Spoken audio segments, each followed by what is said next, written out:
Hi, sixth graders. Today we're going to study close reading. By the end of this lesson, you'll know what close reading is, you'll know how to do close reading, and you'll know why we do close reading. Today we are going to be using something called Edpuzzle. Edpuzzle is a really cool app. It allows students to engage with material, and it allows your teachers to see how you're doing academically on a specific topic. During this video today, there will be times where you have to stop and complete a question. Let's try that right now. What is close reading? Close reading is a careful and purposeful reading of a text. Close reading slows us down and allows us to interpret difficult passages. It keeps us focused on our purpose for reading, and it lets us leave our thinking on the page so that we can come back to it and refer to our thinking later on. When we do close reading, it is a multi-step process, and it involves reading text more than one time. Close reading also involves marking the text, which also might be called annotating the text. We have 3 steps for you to follow when we do close reading in the Lit Lounge. The first is to number the paragraphs. The second is to chunk your text so that you can make it easier for your brain to understand. And the third is annotate. Answer the second question. Step number 1, number your paragraphs. We are going to begin our close read today by numbering all of the paragraphs in All Summer in a Day by Ray Bradbury. Remember, when we're working with dialogue, anytime there's an indentation, that indicates a new paragraph. For this first chunk of the story, it looks a little bit tricky, so watch what I'm doing. I labeled my first one, ready, ready. Now, soon. Do the scientists really know? Will it happen today? Will it? Look, see for yourself. Already in this first chunk of writing, I have 6 paragraphs. I'm going to continue reading on.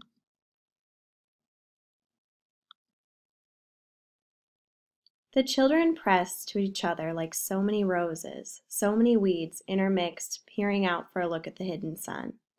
It rained. It had been raining for 7 years, thousands upon thousands of days compounded and filled from one end to the other with rain, with the drum and gush of water, with the sweet crystal fall of showers, and the concussion of storms so heavy there were tidal waves coming over the islands. 1,000 forests had been crushed under the rain, and grown up 1,000 times to be crushed again. And this was the way of life forever on the planet Venus. And this was the schoolroom of the children of the rocket men and women who had come to a raining world to set up civilization and live out their lives. Now note, I'm up to my 7th paragraph, my 8th paragraph, and my 9th paragraph. Right now, I want you to stop this video and in your daybook, go through and number the remaining paragraphs in All Summer in a Day, which is pages 26 through 31. Remember, you can always go back and look at our examples if you need some more guidance. When you finish, complete the following question. Step 2, chunking the text. The reason we chunk the text or break the text into smaller sections is because it makes the text easier for us to understand. It's important to know that there's no one right way to do this. I'm going to look back to my first paragraph on page 26. There's a lot going on in this paragraph. I'm going to reread it to myself, and then I'm going to see if I can find a place where I see a separation or a good chunk of text so I can pause and stop afterwards. It's stopping. It's stopping. Yes. I feel like it's a really great place for me to stop here. It's a good amount of text for me to go back and review, but it breaks it up a little bit. I'm going to draw a line under those words in my daybook. That is my first chunk of text. Now I'm going to continue reading And I'm looking for my next chunk of text so I can make this a little bit easier on my brain. Margaret stood apart from them, from these children who would never remember a time when there wasn't rain and rain and rain. They were all 9 years old, and if there had been a day 7 years ago when the sun came out for an hour and showed its face to the stunned world, they could not recall. Sometimes at night she heard them stir in remembrance, and she knew they were dreaming and remembering gold or a yellow crayon or a coin large enough to buy the world with.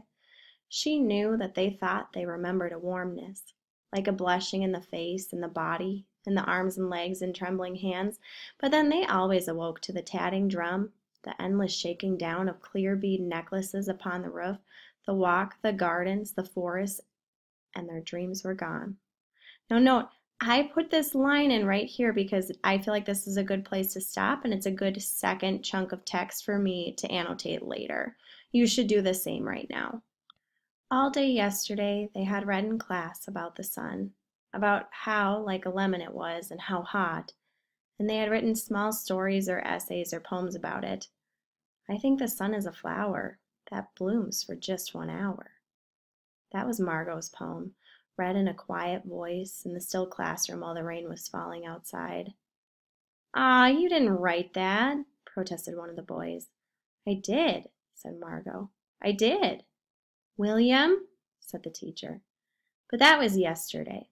Now the rain was slackening, and the children were crushed in the great, thick windows.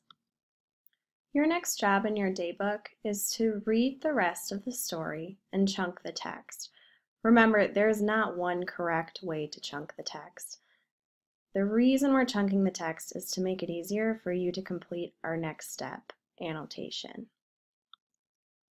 Step 3 is annotate. Annotate. Verb. Add notes to a text or diagram, giving explanation or comment. Here's a picture of some annotated text from someone in college. It's important to know that annotating is more than highlighting. Annotating is your thinking and your conversation with the text in the margins of the page. Margins are just the open area off to the left and right of that text. In your daybook, you'll note that your margins are labeled with the words response notes.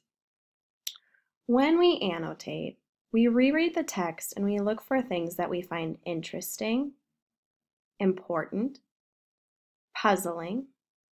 We might make connections.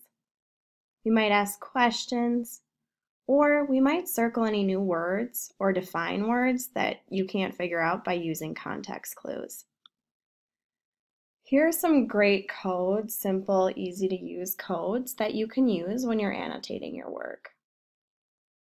Let's look at our first chunk.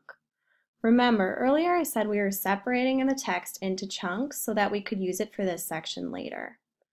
When we annotate, we're going to reread the chunk of text. Then we'll go back to the beginning and add our thoughts.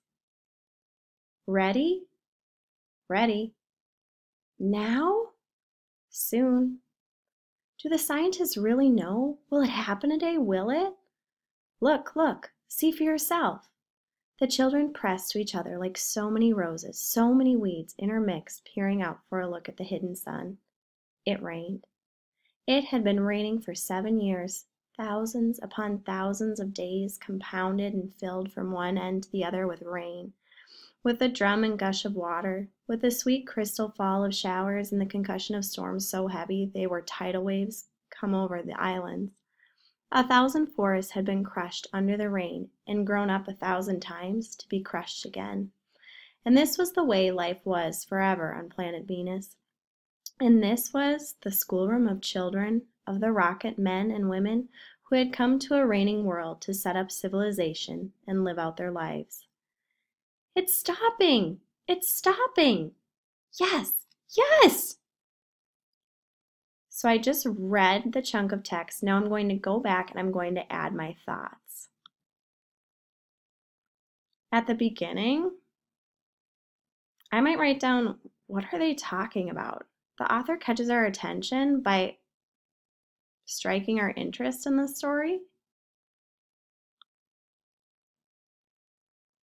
It had been raining for 7 years. In my mind, I was thinking, what? I had to reread that again. Compounded. I circled that word because I wasn't quite sure what it meant. And here I underlined schoolroom of the children of the rocket men and women. This was one of several clues that gave me an idea that this story must take place during a different time. Right now in your daybook, go to page 26 and annotate the first chunk of text. Feel free to go back and look at my example if you need ideas or help.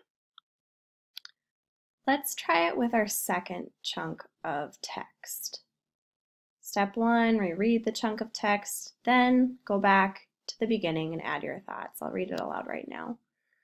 Margot stood apart from them, from these children who would never remember a time when there wasn't rain and rain and rain.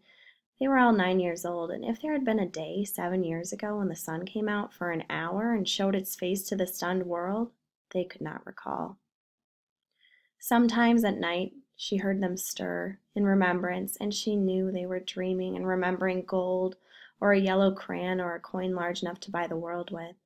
She knew that they thought they remembered a warmness, like a blushing in the face, in the body, in the arms and legs and trembling hands, but then they always awoke to the tatting drum, the endless shaking down of clear bead necklaces upon the roof, the walk, the gardens, the forests, and their dreams were gone.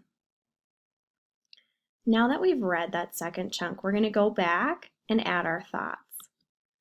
When you're thinking about what you could add to your annotations, remember, think about the important parts of this chunk of text. Is there any new vocabulary? Did you make any connections? Do you have questions or wonderings? Right now, stop, and in your daybook, annotate the second chunk of your story. Remember, you can always go back and replay this section and look at this list of things to reconsider if you need extra help. Today we learned the first 3 steps to close reading. Remember, close reading is a careful and purposeful reading of a text. It slows us down and allows us to interpret difficult passages or readings. It also helps keep us focused on our purpose for reading. When we do close reading, we make annotations, which allow us to leave our thinking on the page so that we can come back to it and refer to it later on. When we close read in the Lit Lounge, we do 3 things. First, we number our paragraphs, then we chunk the text, and lastly, we make our annotations. Your job today, 6th graders, you need to make sure you've done the following. Number the paragraphs in all Summer in a Day in your daybook. Break your story into chunks so that it is easier to go back and focus on certain chunks for your annotations. And then last but not least, annotate each chunk. When you finish this, please bring your daybook over and show it to Mrs. Wendland or myself, and we will give you a letter grade based on what you've completed for the assignment. Have fun!